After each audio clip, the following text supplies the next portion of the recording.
የኢራን መንግስት አያቱላህ አሊ ኮሜኒ መገደላቸውን አረጋግጦ 40 የሐዘን ቀናት አወጀ። የኢራኑ ጠቅላይ መሪ እስራኤልና አሜሪካ ቴህራን ውስጥ በፈጸሙት ጥቃት መገደላቸውን የአገሪቱ የመንግስት መገናኛ ብዙሃን አረጋግጠዋል። ከኢራን ብሔራዊ የደህንነት ጠቅላይ ምክር ቤት ወጥቶ በአገሪቱ መገናኛ ብዙሃን በተነበበው መግለጫ አያቱላህ አሊ ኮሜኒ የተገደሉት ቅዳሜ ጠዋት ጽህፈት ቤታቸው ላይ በተፈጸመ ጥቃት ነው። ጠቅላይ መሪው ሞት ተከትሎ በመላው አገሪቱ 40 የሐዘን ቀናት ታውጇል። የባለሙያዎችና የሃይማኖት መሪዎች ምክር ቤት የሆነው የአመራር ጉባኤ አስቸኳይ የተገደሉትን መሪ የሚተካ ሰው ይሾማሉ ተብሎም ይጠበቃል። የአገሪቱ ፕሬዝዳንትና ሌሎች 2 ከፍተኛ ባለስልጣናት በቀጣይ የሚደረገውን የመሪ ሽግግር እንደሚመሩም ተገልጿል።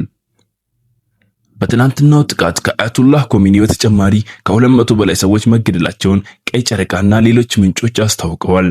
ከ200 በላይ ሟቾች መካከል 40 የሚሆኑት የኢራን መንግስት ባለስልጣናት እንደሆኑ እየተነገረ ይገኛል። በጥቃቱ የኮሜኒ ሴት ልጅ ባሏና የልጅ ልጃቸው መገደላቸውን ከኢራን እስላማዊ አብዮታዊ ዘብ ጋር ቅርበት ያላቸው መገናኛ ብዙሃን ዘግበዋል። መረጃው የቢቢሲ ነው።